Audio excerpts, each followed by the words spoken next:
Olá, estamos aqui para mais um episódio do nosso Pod.Doutor, o podcast do Hospital Evangélico.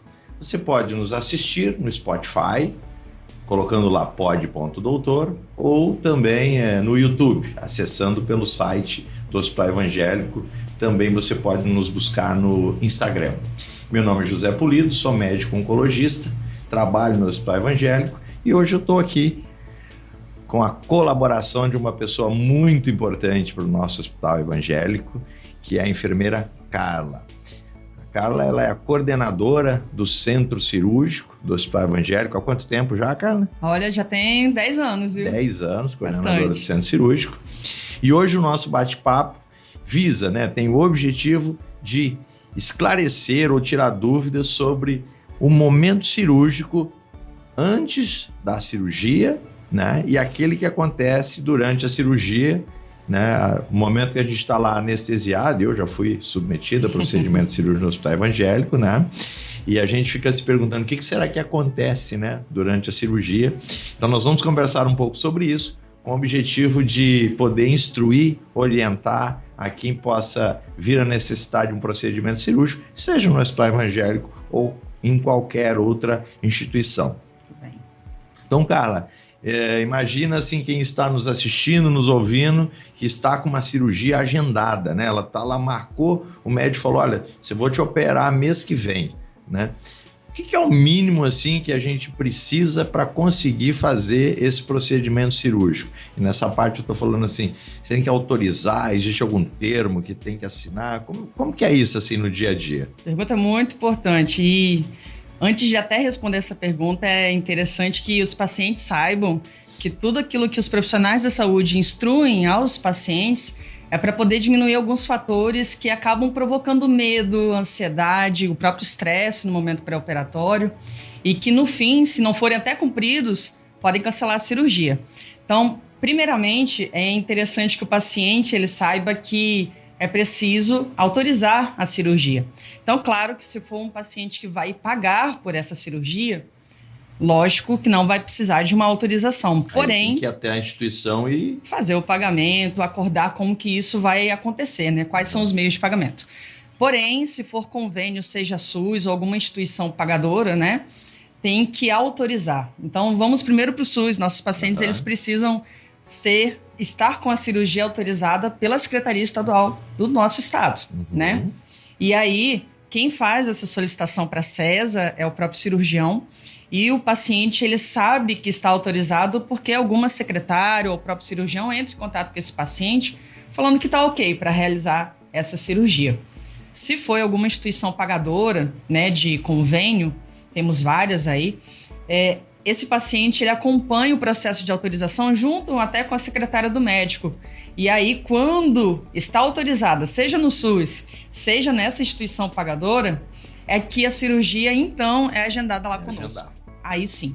Porque não adianta agendar conosco lá no centro cirúrgico sem estar autorizado. Sem estar autorizado. Não pode fazer a cirurgia dessa forma, já que a gente está falando de uma cirurgia letiva, Feito lá, autorizou, faz o agendamento, aí eu vou lá no hospital para fazer o agendamento.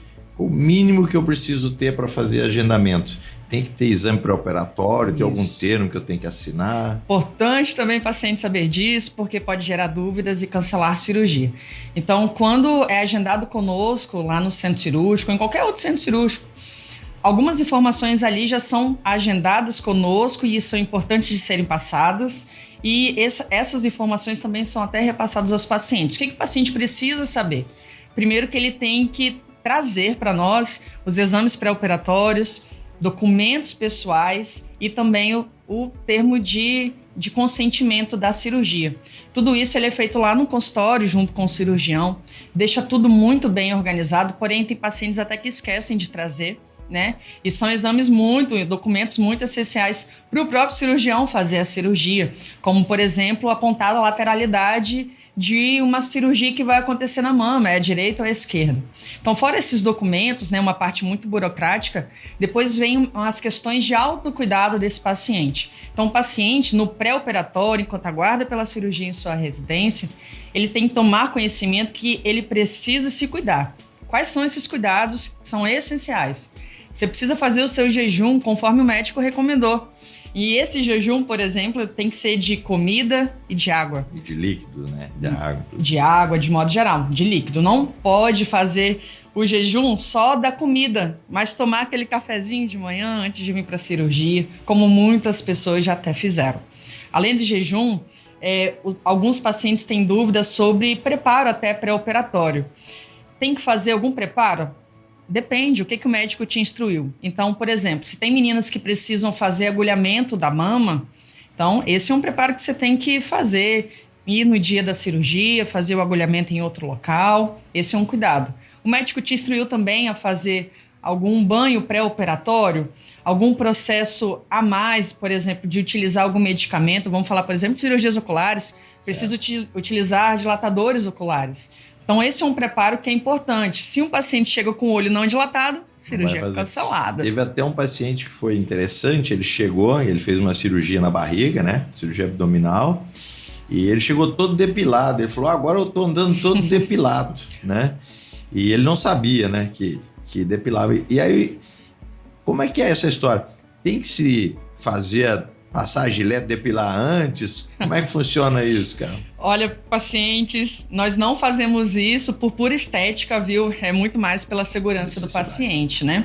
E prevenção de infecção. Então, qual que é a recomendação hoje que nós temos, enquanto literatura mesmo, né? O que nos é apontado? Que esse processo de tricotomia, de raspagem dos pelos, ele aconteça exatamente no momento da cirurgia. Até porque nós, lá do centro cirúrgico, nós vamos utilizar dos meios mais adequados para fazer isso, né? E não vai lesionar a pele, vai apenas diminuir os centímetros que os pelos estiverem, mas sem lesionar a pele necessariamente. Se você fizer isso em casa, você vai utilizar qualquer outro meio que pode vir, inclusive, a sangrar. Isso abre porta para infecção. E aí pode dar, né? Olha que dica importante. Né? Você resolveu lá, pegou a gilete, fala, vou me depilar. Não faça isso. Adiantar, né? Faz alguns ferimentos na pele, faz pequena infecção, vai chegar lá, a tua cirurgia vai ter que eventualmente ser suspensa, né? Isso. Porque vai aumentar o risco de uma infecção na pele, porque você fez querendo ajudar, né? Mas acabou trazendo uma intercorrência, né? Bom, muito bem.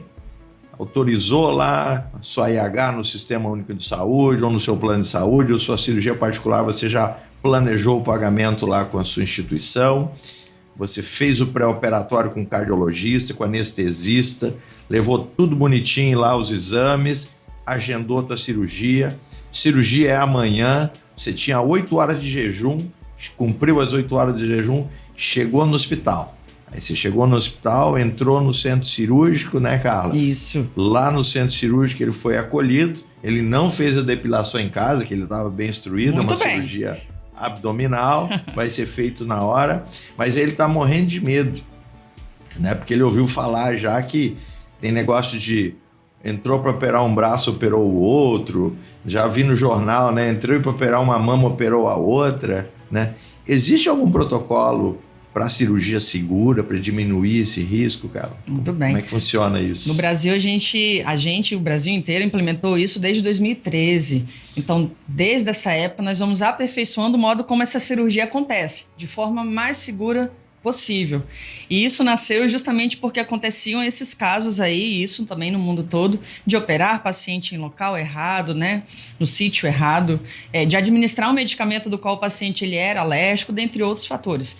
Então, o programa de cirurgia segura veio para combater isso, e ele é um programa do Ministério da Saúde.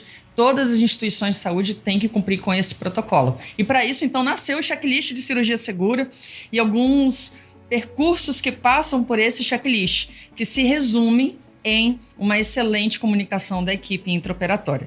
E aí, para isso, nós seguimos o passo a passo do checklist, e essa comunicação, inclusive, ela, além de ser documentada nesse checklist, nós fazemos um chamado time out, que é o momento que todo mundo para para exatamente checarmos informações que são importantes para aquele paciente. Então, se esse paciente ele necessita de ter uma perna marcada para poder afirmar que aquela é a perna correta para poder ser operada, temos que verificar a perna está marcada de fato, né? O termo de consentimento está preenchido, o paciente está ciente disso. Você é um paciente que vai precisar de reserva de sangue, então o sangue está separado para você, a ponto de, se precisar, está ok ali para nós. E aí vem também então esse processo de alergia. Todo mundo do centro cirúrgico está ciente que você tem alergia àquele medicamento. Então aquele medicamento ele foi tirado da sala de cirurgia para também não ter esse risco. Exames pré-operatórios, dentre outros percursos. O programa de cirurgia segura ele nasceu exatamente para isso, para promover a segurança através de uma ampla comunicação que acontece entre os membros da equipe. Cirurgião, enfermeiro, o instrumentador, o técnico de enfermagem que circula a sala, o anestesiologista também e o que é muito importante, essa comunicação ela não termina no centro cirúrgico, ela tem que continuar para o pós-operatório. Então, quem vai receber esse paciente, ele também precisa saber de algumas informações. Isso é muito importante. Se você está gostando do nosso programa, dá um like aí, se inscreve no nosso canal e ajuda a gente manter esse canal ativo com mais episódios. Essa da cirurgia segura, eu tenho certeza que a maioria das pessoas não tinha ideia de que isso acontece. E não é novo, é desde 2012, como a Carla já explicou aqui pra gente. Aliás, Carla, né, vou aproveitar, né, a Carla, ela concluiu o mestrado, não tem muito tempo, né, na área de atuação dela, e a tua pesquisa foi muito interessante. Eu sei disso porque a Carla já apresentou a pesquisa dela em alguns outros cenários. Eu ainda não tive essa oportunidade de assistir a apresentação dela, mas terei, né? Fala um pouco pra gente sobre essa tua pesquisa, né, que abordou principalmente dúvidas, né, dos pacientes. Como é que foi essa experiência? Essa experiência foi incrível para mim, eu acho que vai ser também para os pacientes de modo geral. Então, enquanto coordenadora, durante esses anos, nós percebemos várias necessidades do hospital e também dos pacientes. E essa necessidade que muito me incomodava era o fato dos pacientes chegarem com dúvidas, chegarem com medo, chegarem estressados. Pacientes sem mais nem menos que batiam na janelinha do centro cirúrgico querendo saber como que vai ser a cirurgia. Eu cheguei aqui faz 5 minutos e eu não entrei ainda, muito estressado para aquele momento. E enfim, então quando eu entrei no programa de mestrado, que foi desenvolvido no programa de mestrado profissional de enfermagem aqui da Universidade Federal do Espírito Santo, entrei em 2021 e a pesquisa foi concluída agora, nesse ano, em 2023, e ali nós exatamente queríamos acabar com essas questões, ou minimizar, né? Enquanto pesquisas, nós fizemos uma pesquisa que é dita como um estudo experimental, e aí tem um desenho, né, somente pós-teste, com grupo controle, e se traduz praticamente assim. Num período de 3 meses, nós pegamos uma população nossa lá do centro cirúrgico, que estava em pré-operatório, e escolhemos os pacientes oncológicos para isso, justamente porque a própria doença já é bem estigmatizada. Então, a literatura aponta que esses pacientes têm esse medo, ansiedade acentuado, o estresse cirúrgico, né? É, bem acentuado. Então, queríamos minimizar. Elegendo essa população, nós dividimos essa população. Teve 80 pacientes que eles seguiram as recomendações convencionais, que é dito, então, esse paciente como um grupo controle. E esse paciente, ele passava pelo processo de espera da cirurgia em sua residência, recebendo as orientações vindas da classe médica, dos demais profissionais. E, a partir daquele momento que ele aguardava pela cirurgia em casa, ele poderia tirar suas dúvidas, talvez na internet, com um amigo que já fez a cirurgia, mas não tinha esse contato conosco lá do Hospital Evangélico. Outras 80 pessoas, elas receberam uma ligação nossa do serviço de enfermagem do centro cirúrgico, e aí foi realizado por mim e uma outra enfermeira, a enfermeira Juliana, e nós, com esses conhecimentos relacionados à cirurgia, nós então instruímos esses pacientes exatamente no momento que eles mais apresentam dúvidas, que é no pré-operatório, 24 horas antes da cirurgia. Nós ligávamos para esses pacientes no período da tarde e falávamos assim: olha, tô ligando para poder verificar como é que você está. Dá uma repassada na dúvida dele. Praticamente. Quais eram as dúvidas mais frequentes que vocês identificaram assim? As dúvidas estão 100% relacionadas aos cancelamentos cirúrgicos, eu vou falar aqui para vocês. Então, por que cancela a cirurgia? porque o paciente não segue o autocuidado que ele deveria seguir. Por que ele não segue? Porque ele apresenta dúvidas. É fato. É um ciclo, né? Certo. Então, jejum, como a gente disse, é um principal. Chega paciente lá com jejum apenas de comida, mas é necessário também fazer de líquidos. Mas se eu tenho um medicamento para tomar, como que eu faço? Uma outra dúvida. Então, nós instruímos eles também. Se você faz uso de remédios controlados, como remédios antihipertensivos, para o diabetes, né, que são muito convencionais, você pode e deve tomar esses medicamentos, porque senão o paciente ele vai chegar lá no centro cirúrgico com hiperglicemia, hipertenso, e a cirurgia vai ser cancelada. Então tem que tomar, mas com uma quantidade mínima de água no horário certo. Nós instruímos esses pacientes que não também. É beber água para matar a sede, é tomar um golinho para ingerir aquele medicamento. E agora eu vou dar uma dica então. Vai tomar esse medicamento em comprimido que for, primeiro junta bastante saliva na sua boca, espera um pouco.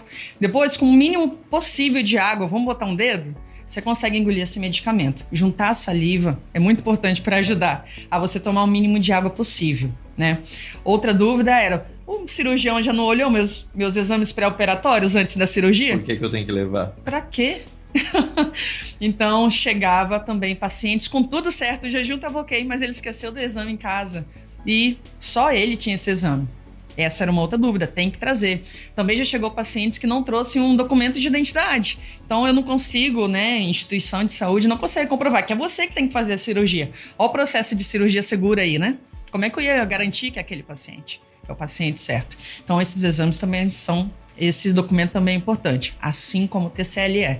Que não adianta só preencher lá no consultório médico, guardar a via do paciente na gaveta dele e não trouxer a do hospital. Nós precisamos arquivar esse TCLE dentro do prontuário do paciente. TCLE é, para quem não entendeu, é o termo de consentimento livre estabelecido, ou seja, é onde você autoriza, né, autorizou lá para fazer a cirurgia, né? Então, Exato. Cirurgia, quimioterapia, transfusão sanguínea, radioterapia, você tem que autorizar. Quando você autoriza, você está dizendo o seguinte, olha, eu estou autorizando porque eu entendi e compreendi.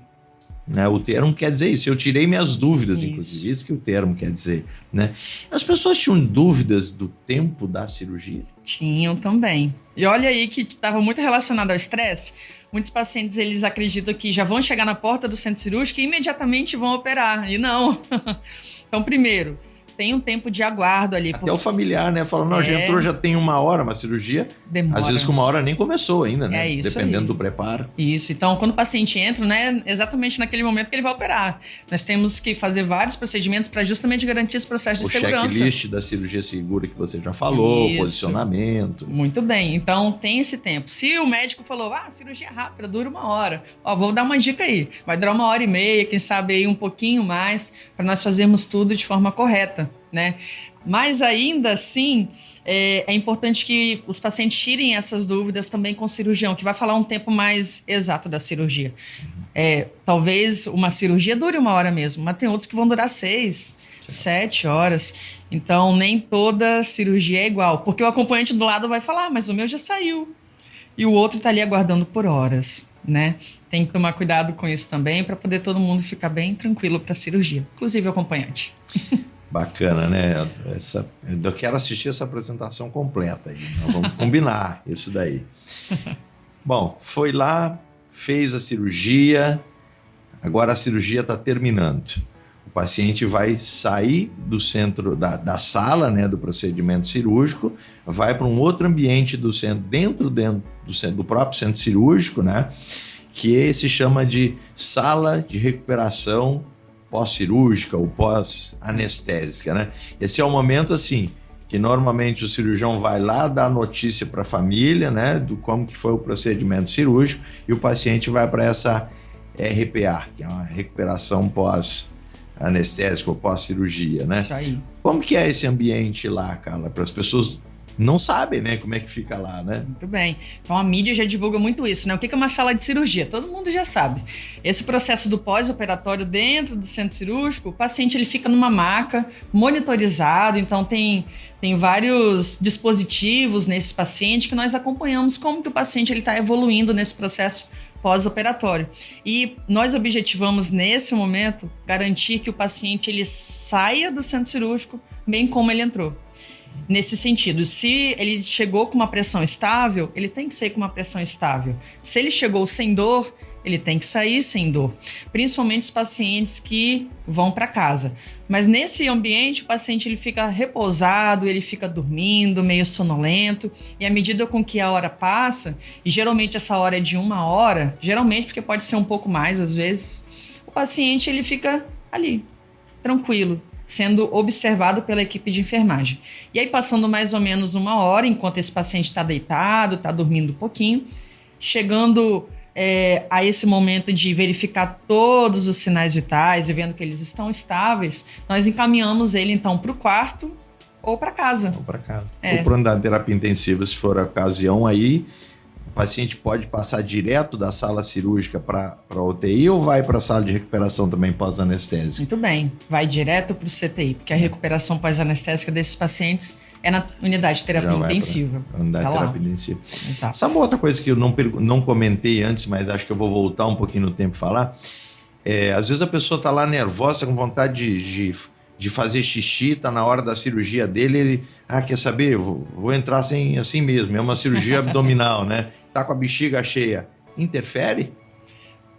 Pela gente está tudo bem, porque lá no intraoperatório nós vamos esvaziar essa bexiga, na maioria das vezes com uma sondagem vesical, então tá tudo bem. Mas se o paciente, para se sentir mais confortável, quiser ir no banheiro antes, também tá tudo bem. Isso acontece, né? Que às vezes tem gente que fica sabendo que foi passar uma sonda para tirar o xixi, depois fala, nossa, como assim passou uma sonda? Eu urinei, né? Mas é porque se a bexiga estiver cheia, ela atrapalha, né, a cirurgia abdominal. Então é comum fazer um procedimento que é totalmente seguro, né, de esvaziamento da bexiga. Isso aí. Bom, nós estamos chegando aqui ao final do nosso programa. O bate-papo tá assim, tá tão leve aqui que o tempo passando rápido mesmo, né? Mas assim que é bom, assim que significa que tá legal. Tá gostando do nosso bate-papo? Dá um like aí pra gente, se inscreve no nosso canal, nos assiste, pod.doutor no YouTube, né? Ou pod.doutor no Spotify. Cara, pra gente fazer o fechamento. Perfeito. Né? Qual mensagem que você gostaria de deixar para as pessoas que vão fazer um procedimento cirúrgico para que elas possam se sentir mais tranquilas em relação a isso? Tirem todas as dúvidas. Então, nós do Hospital Evangélico, nós temos esse programa de teleenfermagem pré-operatória que estamos cada vez mais ampliando. Se você é nosso paciente, provavelmente você vai receber uma ligação nossa no pré-operatório. Mas se você não receber essa ligação, independente se é 24 horas, 48 horas antes, você tiver dúvidas, você pode entrar em contato com o nosso canal de comunicação e tirar as dúvidas ali, entrando em contato conosco no centro cirúrgico. Eu sou uma das pessoas que irei atender você e a partir dali nós podemos fazer toda a comunicação necessária para o paciente chegar tranquilo para a cirurgia. Porque esse é o nosso desejo, você sair bem e você se sentir bem com o serviço que a gente oferece lá dentro. Então fica a dica é, vá para a sua cirurgia sem dúvidas, né? Já tem angústia, o estresse do procedimento cirúrgico, que é normal, né? A gente tem o estresse do procedimento cirúrgico, né? Até conversando com os alunos da faculdade, o residente, a gente conversa muito sobre isso, né? Eles vão lá e conversam com o paciente e eles falam, o paciente falou que não quer operar. Eu falo, não, mas eu também não ia querer operar. A gente opera porque precisa, né? Verdade. Cirurgia porque precisa, né? Querer operar ninguém quer, né? Mas é importante tirar todas as dúvidas, que aí sim você se sente mais seguro, né? E eu tenho certeza que esse bate-papo nosso hoje vai ajudar muitas pessoas, né, que tinham dúvida até de como tirar as dúvidas, né? Perfeito. Para poder esclarecer isso daí. Exato. Carla, muito obrigado pelo convite. Obrigada. Obrigado por estar com a gente no Hospital Evangélico. Obrigada. Agradeço, pessoal. Até mais.